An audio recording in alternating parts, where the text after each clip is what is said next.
So you say it is a continuous association of wage earners for the purpose of maintaining or improving the condition of their employment. Now, this is important. The reason why union exists is to represent their members, is to also do what?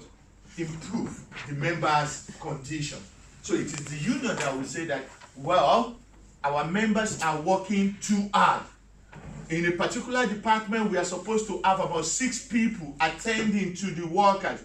Attending to the clients, and only 3 people are there. So we are overstretched, like the NHS.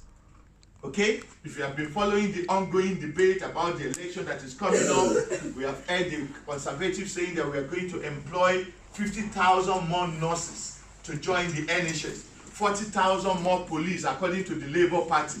That means what? That means they've recognized the fact that there is a shortage, okay, in employment in such section. That means the union have been clamoring, they've been advocating for the need to have increased members. That's one. So the union always ensure that the members, their conditions improve. Otherwise, if you have limited numbers, they will be overstretched. Can anybody here tell me, has anybody here been a member of a trade union? Fantastic. And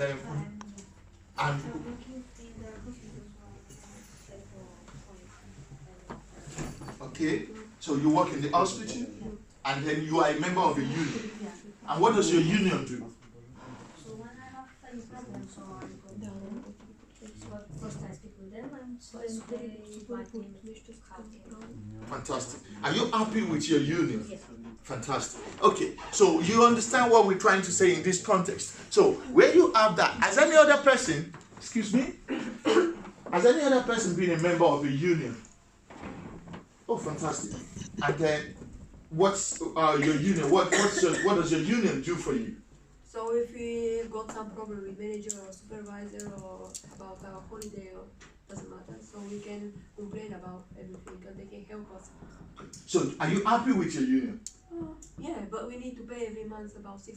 I like that. She said, but we need to pay. But, so we will get to that bit of your payment and whether the payment is okay or not, and what do they do with our money, whether that has also affected the impact of union. Yeah. But I want to say our union, they did every twice a year free trip to Belgium or to France. Okay. You have trips. Yeah. And you don't pay for it. No? Oh. So where does the union get the money? So from that. Yeah, from Okay, we will get to that. Thank you. So I'm glad that at least we understand how the union works. Again, trade unions, part of what they do is they look into the wages and working conditions, which are often agreed collectively. You cannot, on your own, go and negotiate your salary with employer.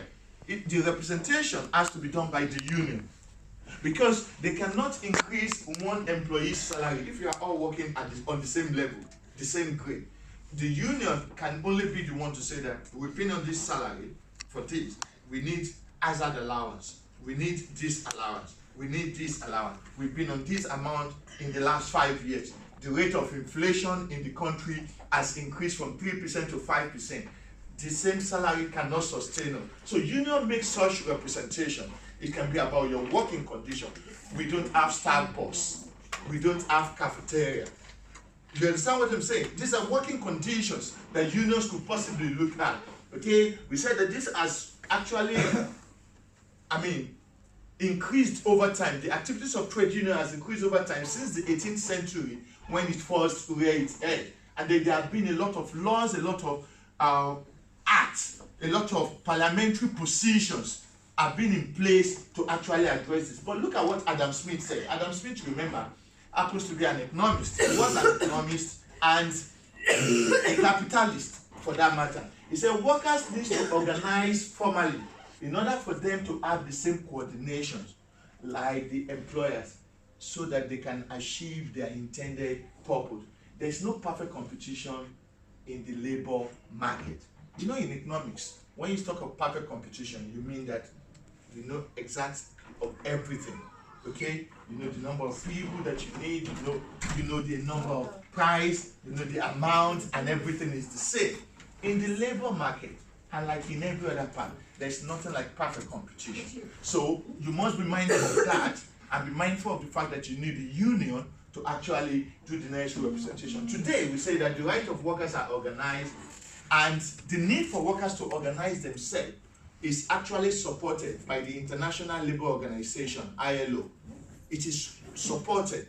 So that's why sometimes when you see some organization that says that we don't want union activities in our establishment, if the people decide to get together, they can advocate, they can raise alarm, even up to the international level, that we have a freedom of association. Because part of the fundamental human right is freedom of association, the freedom to come together. Let's say, for example, students of this school want to have a students' union body. Is it possible? I'm asking?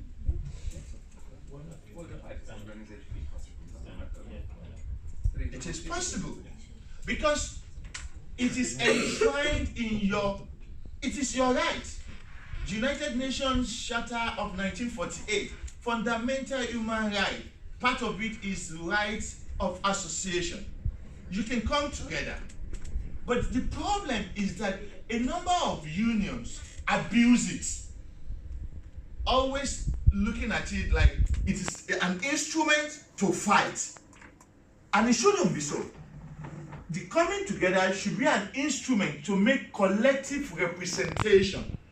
It should be an instrument to make collective representation by presenting the members' opinion in the most democratic and mature manner, and discuss and negotiate with management. That's why you see in some organizations are not favorably disposed to having union. But a lot of organizations, especially in the developed country, it is more popular.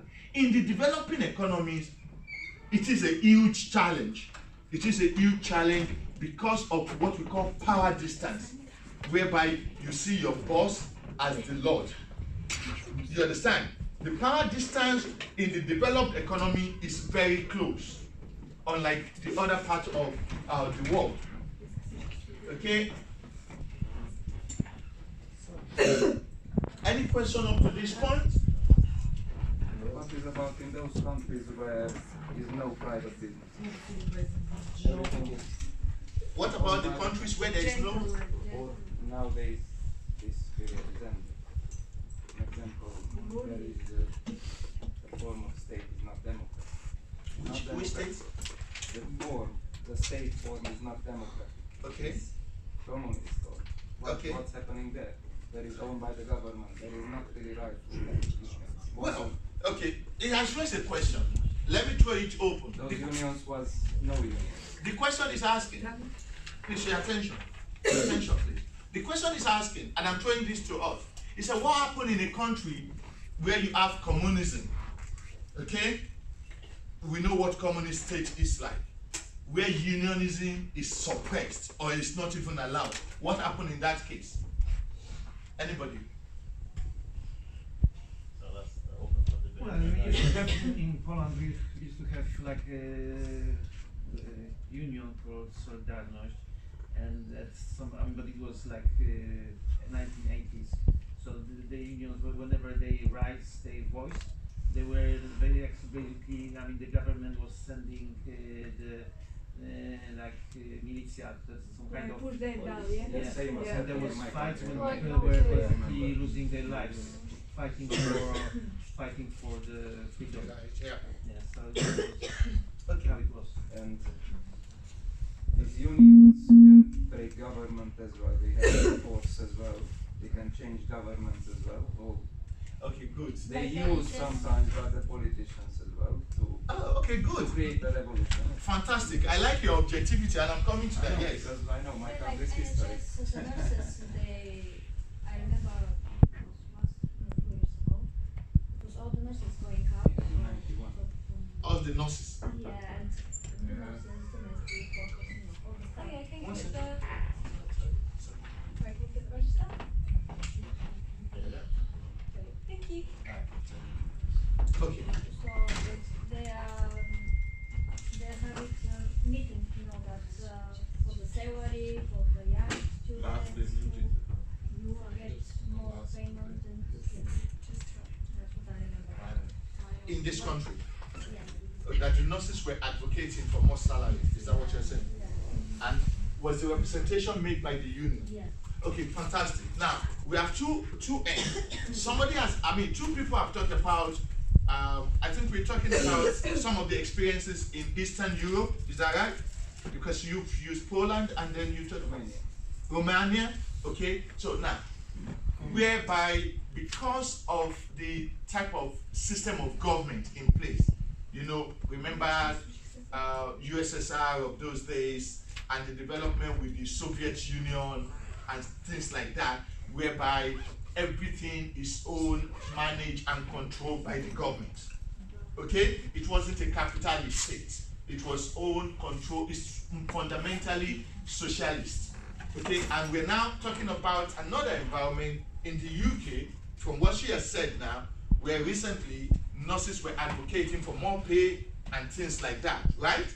Now, the question you ask is, what happened in such a state? What happened is that when you decide to suppress the voice of the people, it will lead to crisis. Because what you don't allow them to do in the open, they will do secretly. Do you understand what I'm saying? The same thing happened even with our children. A child wants to talk, you say, I'm busy, I'm not, you don't listen. Trust me, the action of that child will be worse. So you are better off listening to that child. Daddy, can I talk to you? Say, I'm busy. Okay, come back. Can I speak with you? Okay, because, okay, you are busy. Okay, no. The child is going to do something nasty.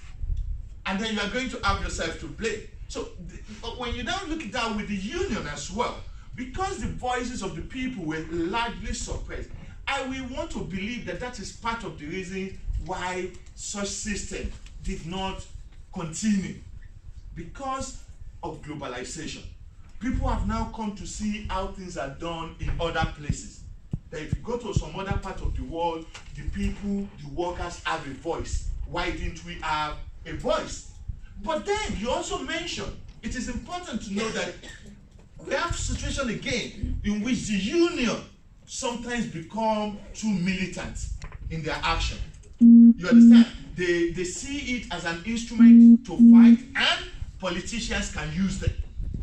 And where that becomes